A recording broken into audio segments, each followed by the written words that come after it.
আজকে আমরা জার্নি হবে দেওঘর। আমরা ধরবো আসানসোল চিত্তরঞ্জন রোড। এই রাস্তাটা চলে যাচ্ছে পানাগড় বাইপাস, সোজা বেরিয়ে যাচ্ছি। এই জায়গাটা যখনই আসি আমাকে অসম লাগে। ন্যাশনাল হাইওয়ে ছেড়ে আমরা নেমে পড়লাম আসানসোল চিত্তরঞ্জন রোড ধরার জন্য। ডান্ডু যত সময় ডান্ডু বাজার পার করলাম, তো ফাইনালি এবার আমরা প্রবেশ করলাম ঝাড়খণ্ড। বাসুকিনাথ মন্দির 75 কিলোমিটার, যেটা অবশ্যই যাব। আর নেটওয়ার্ক প্রবলেমের জন্য রাস্তার একটু কনফিউশন, মানে সমস্যা হচ্ছে। পুরুলিয়া রোড গাইস দেখাচ্ছে মন্দির আর 500 মিটার।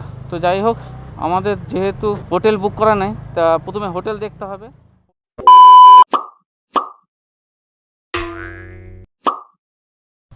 জয় মা,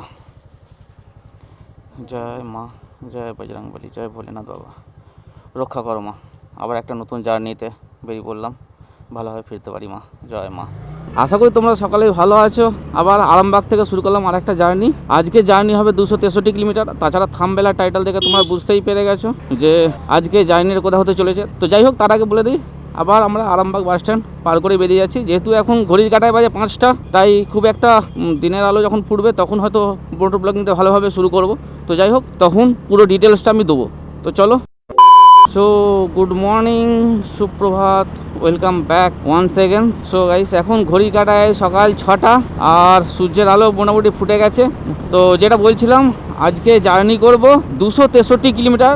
আজকে আমরা জার্নি হবে দেওঘর, মানে বাবাধাম। যা গুগল ম্যাপ অনুযায়ী দেখাচ্ছে 263 কিলোমিটার। আর আমি একা নয়, আমার সঙ্গে যাচ্ছে আমার ওয়াইফ। তো ভাই চলো এই জার্নিটা ভালোভাবে কমপ্লিট করি, বাবা ভোলে বাবার নাম নিয়ে, এবং ভালোভাবে ফিরে আসতে পারি। আর এই মোটর ব্লগিংয়ে তোমাদের যাতে ভালো দেখে একটা ব্লগ উপহার দিতে পারি। তো চলো আমাদের সঙ্গে থাকো আর এই জার্নি ট্রিপটাকে উপভোগ করো। চলো। বলছিলাম, এই হাইওয়েতে আমার সেকেন্ড টাইম চালাচ্ছি। এই হাইওয়েতে প্রথম গেছিলাম পারশনাথ। তোমরা যদি ব্লগটি না দেখে থাকো, আমি ডিসক্রিপশানে লিঙ্ক দিয়ে দেবো, তোমরা দেখে নিতে পারো। আবহাওয়া ঠান্ডাই আছে, আর আবহাওয়া দপ্তর যেহেতু বলে রেখেছে যে বৃষ্টি হবে, তবে দেখা যাক। আমাদের বৈদ্যনাথ ধাম যাওয়ার গুগল ম্যাপ দুটো রাস্তা দেখাচ্ছে। একটা হচ্ছে বোলপুর হয়ে, আর একটা হচ্ছে আসানসোল থেকে রাস্তা চলে যাচ্ছে, মানে আসানসোল থেকে আসানসোল চিত্তরঞ্জন রোড ধরে। তো আমরা ধরবো আসানসোল চিত্তরঞ্জন রোড। তো রাস্তাটা কেমন ঠিক আমার সেরকম জানা নেই, তবে ওইটাই ধরবো। আর যদি রাস্তা ভালো থাকে তাহলে ফেরার ওই পথই ধরবো। আর যদি রাস্তা খুব একটা ভালো না থাকে তাহলে আমরা আবার আসার সময়, রিটার্ন সময় বোলপুর ধরে ফিরবো।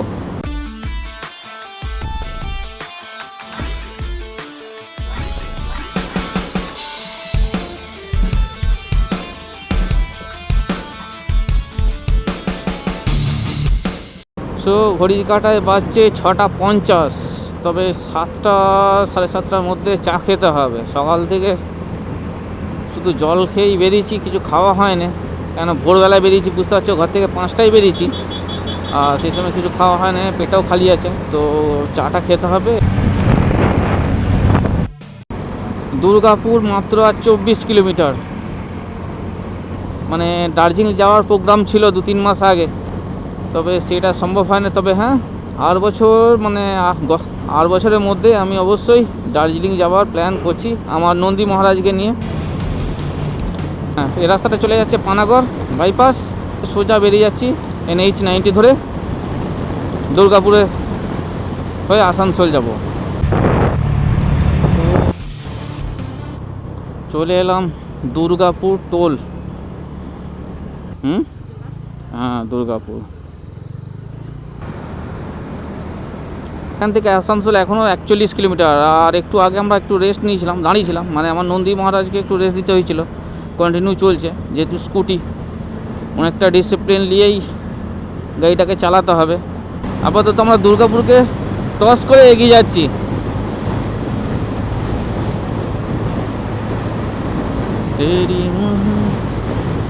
জাস্ট এই জায়গাটা দেখো কীভাবে উঠেছে রাস্তাটা। এই জায়গাটা যখনই আসি আমাকে অসম লাগে। চলো, Durgapur steel plant. Finally barricade দেখতে পেলাম ন্যাশনাল হাইওয়েতে। আর হ্যাঁ, ন্যাশনাল হাইওয়েতে যখনই তুমি ব্যারিকেড দেখতে পাবে বুঝে নেবে চোখ বন্ধ করে যে তুমি এখন ওয়েস্ট বেঙ্গলে আছো। আমরা ঢুকেছি অন্ডাল, এই হচ্ছে সার্ভিস রোড। সার্ভিস রোড ছাড়িয়ে আমরা বের বললাম, এখন ঘড়ি কাটায় বাজে 7:40। আর এখানে একটা গুরুদুয়ারা আছে, কত সুন্দর অন্ডালে। অলরাইট, সো গাইস, অন্ডাল ছাড়িয়ে কিছুটা এসছি, এসে একটা এখানে চায়ের দোকান আছে, চায়ের দোকানে আমরা দাঁড়িয়েছি। আর এখান থেকে একটু চা খাবো, কেন সকাল থেকে কিছু খাওয়া হয় না। 5টায় বেরিয়েছি বাড়ি থেকে, আপাতত চায়ের দোকানে এসেছি, চা আর বিস্কুট খাই, তারপর বাকি পথটা কমপ্লিট করব।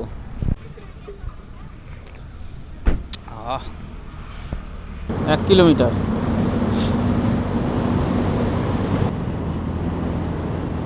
ফাইনালি সার্ভিস রোড নিয়ে নিলাম, ন্যাশনাল হাইওয়ে ছেড়ে আমরা নেমে পড়লাম আসানসোল চিত্তরঞ্জন রোড ধরার জন্য। আপাতত এখন ঘড়ি কাটা বাজে 8:45, মাঝে প্রায় আধ ঘন্টার উপরে 40 মিনিটের মতন আমরা রেস্ট নিয়েছিলাম।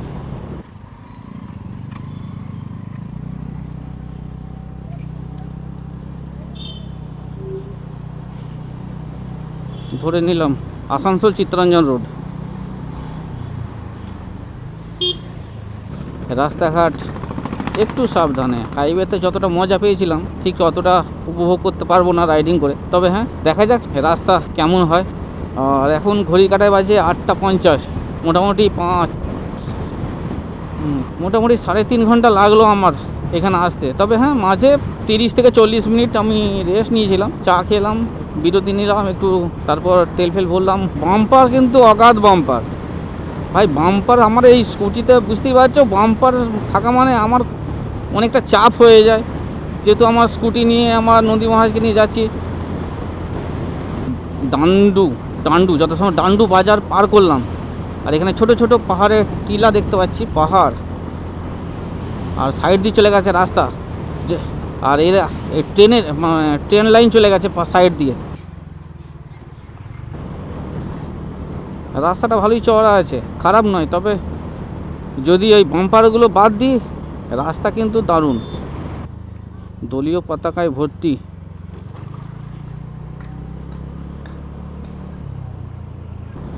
তো যাই হোক, জামতারা রাস্তা ধরে আমাদেরকে এগোতে হবে। আমরা ভুল রাস্তায় চলে গেছিলাম, আমরা চিত্তরঞ্জন রাস্তায় চলে যাচ্ছিলাম।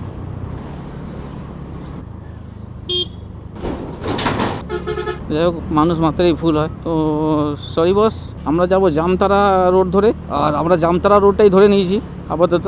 চলো, আর এখান থেকে মোটামুটি 2.5 ঘন্টা দেখাচ্ছে, কটায় পৌঁছে বা সেটা হচ্ছে নির্ভর, কেন রাস্তা প্রচুর বাম্পার, আর স্কুটি নিয়ে অনেকটা সাবধানে আমার দিকে যেতে হচ্ছে।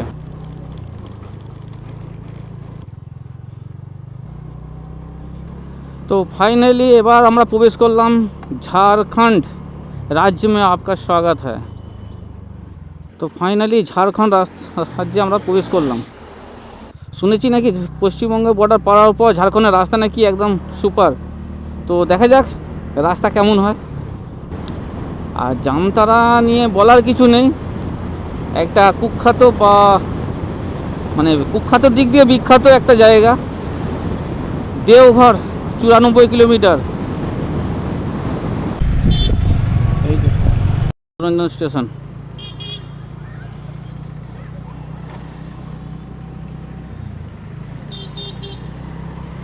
যাই হোক, সামনের চাকার হাওয়া একটু কম ছিল, হাওয়া দিলাম, এরপর একটা কলা খেলাম।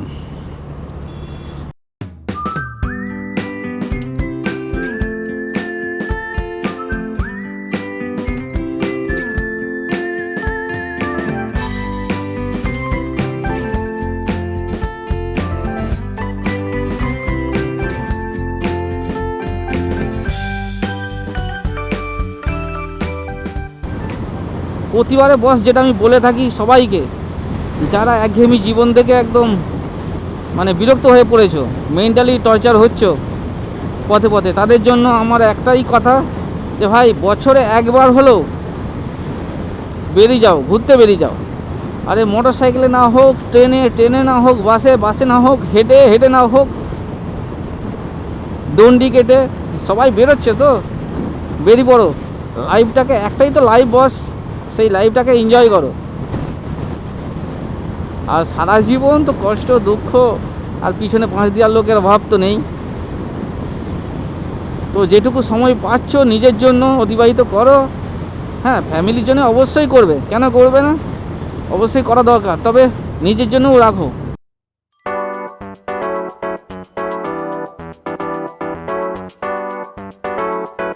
বাসুকীনাথ মন্দির 75 কিলোমিটার, যেটা অবশ্যই যাব। দেওঘর 83 কিলোমিটার। देवघर इधर, देवघर इधर तो 96 কিলোমিটার দেওঘর। এবার একটু জঙ্গলে এসছে, এতক্ষণ ছিল বস্তি এলাকা, এবার জঙ্গল। জঙ্গল বলতে খুব একটা জঙ্গল নেই, তবুও হোটেল দু একটা আছে দেখতে পাচ্ছি। আবার রেল ক্রসিংটা পার করব, যে রেল ক্রসিংটা আমরা ধরে ধরে আসছিলাম সেই রেল ক্রসিং পার করব। দেওঘর 99 किलोमीटर। देवघर तो दूसरा रास्ता दिखाओ। बोलছি देवघर, देवघर, देवघर, हाँ देवघर इधर। तीनों रास्ता देवघर जाता है क्या इधर से? ম্যাপ আছে কিন্তু তিনটে রাস্তা দেখাচ্ছে এখান থেকে, মানে এইটাও দেখাচ্ছে এইটাও দেখাচ্ছে, আমি সেটাই বুঝতে পারছি। শর্ট আছে, ঠিক আছে।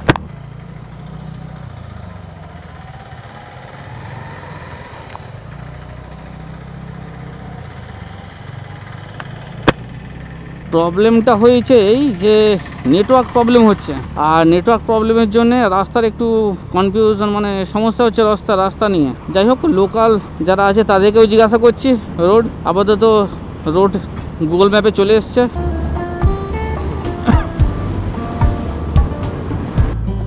ডান দিকে জামতারা পুলিশ স্টেশন, পাহাড় পাহাড় পাহাড়। কোথায় এসে জুটলুম, এ তো ব্রিজ ভেঙে গেছে। গুগল ম্যাপ কোথায় নিয়ে এসে জুটলো, ব্রিজ ভেঙে গেছে সিধা। বাপরে বাপ, ব্রিজ তো ভেঙে পড়ে গেছে। যা হোক বেরিয়ে চলে এসছে ভাই, যেমন কি দেখলে ব্রিজ ভাঙা। আর গুগল বাবার ভরসা করে গুগল ম্যাপ অনুযায়ী এগোচ্ছি। আর ভাগ্যিস মোটর সাইকেল যাওয়ার মতো রাস্তা ছিল, না হলে আবার আমাকে ঘুরিয়ে আসতে হতো।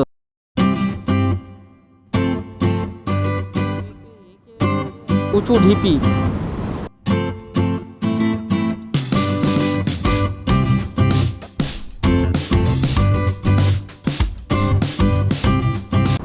মোটামুটি এখনও 1 ঘন্টার মতন লাগবে, 1 ঘন্টা 10-15 মিনিট লাগবে।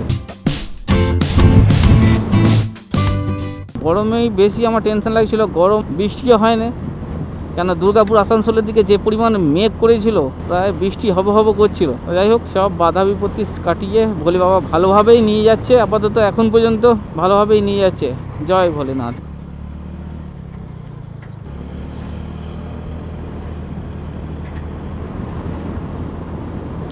পুরুলিয়া রোড,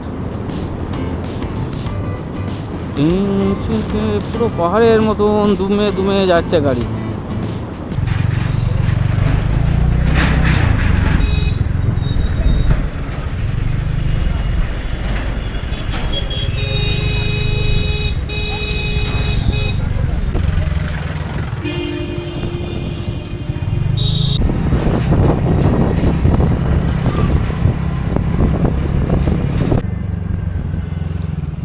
বাপরে, এটা মনে হচ্ছে বিয়ে বাড়ি। বিয়ে বাড়ির দেখো সামনেটা গেট আপটা করেছে, দেখো বিশাল করেছে। বাহ, ডেকোরেশন বিশাল করেছে। এখন ঘড়ি কাটায় বাজে 11টা 10। আর এখান থেকে আপাতত দেখাচ্ছে 50 মিনিট, গুগল ম্যাপ অনুযায়ী 50 মিনিট দেখাচ্ছে। আর কিলোমিটার 32 কিলোমিটার, 32 কিলোমিটার 50 সামথিং দেখাচ্ছে, 50 মিনিট দেখাচ্ছে। তো দেখা যাক কতক্ষণ লাগে। আপাতত এখন ঘড়ি কাটা বাজে 11টা 10। মোবাইলে চার্জিং কর্ড খারাপ হয়ে গেছে, তো একটা দোকান দেখে দাঁড়ালাম, দিয়ে একটা কর্ড নিলাম, নিয়ে চার্জে বসেছি মোবাইলটা। কেননা মোবাইল একটাই কর্ড, বুঝতেই পারছো, যদি কোনো কারণে কিছু ফল্ট হয়ে যায় তাহলে সব চার্জ বেকার হয়ে যাবে, কোনো কিছু চার্জ দিতে পারবো না। তাই একটা চার্জার কর্ড নিলাম, চার্জিং কর্ড নিলাম। আমাদের সহযাত্রী তোমাকে বললাম, যেমন আমার ওয়াইফ যাচ্ছে, তবে এত লং জার্নি ফার্স্ট টাইম করছে, অভিজ্ঞতা বা বলতে পারো অভ্যেস নেই এত জার্নি করার, আবার মোটর সাইকেল মানে টু হুইলারে, তো একটু তো প্রবলেম হচ্ছে, তাকে ফেস করতে হচ্ছে। মাঝে মাঝে ঘুমিয়ে পড়ছে, তা আমাকে মাঝে মাঝে জাগিয়ে দিতে হচ্ছে, মানে একটু তুলে দিতে হচ্ছে, ঝাঁকিয়ে তুলে দিতে হচ্ছে, এই হচ্ছে ব্যাপার।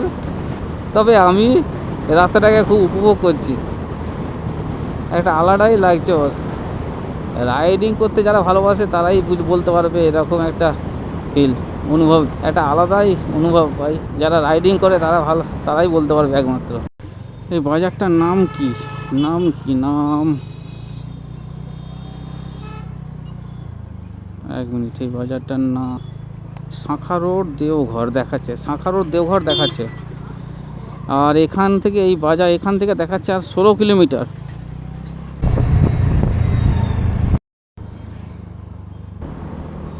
সকাল থেকে দেখো সে বেরিয়েছি, মেঘলা আকাশটা কিন্তু কন্টিনিউ আছে।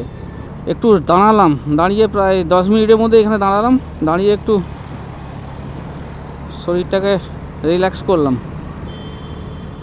আমার ওয়াইফের সেরকম অভিজ্ঞতা নেই এত দূর লং জার্নি করার, আবার টু হুইলারে বসে, তার জন্য মাঝে মধ্যেই আমাকে দাঁড়াতে হচ্ছে একটু ফ্রেশ হওয়ার জন্য। তো যাই হোক, বাবার মন্দির এখান থেকে আর 5.5 কিলোমিটার দেখাচ্ছে, 5.7 কিলোমিটার বাবার মন্দির। জয় ভোলেনাথ, জয় বৈদ্যনাথ বাবা। দেখো সুন্দর রং করা আছে, একটা আলাদাই ফিল। পরিষ্কার পরিচ্ছন্নতা রাখলে দেখো যে কোনো জায়গার একটা আলাদাই ফিল আসে। ইন্ডিয়ান অয়েল, হ্যাঁ তেলটা ভরে নি, তেলটা একটু খালি লাগছে তাই তেলটা একটু ভরেই নি। 247 টাকার আবার তেল ভরলাম, তখন ভরেছিলাম 330 টাকা, আর এখন 247 টাকা।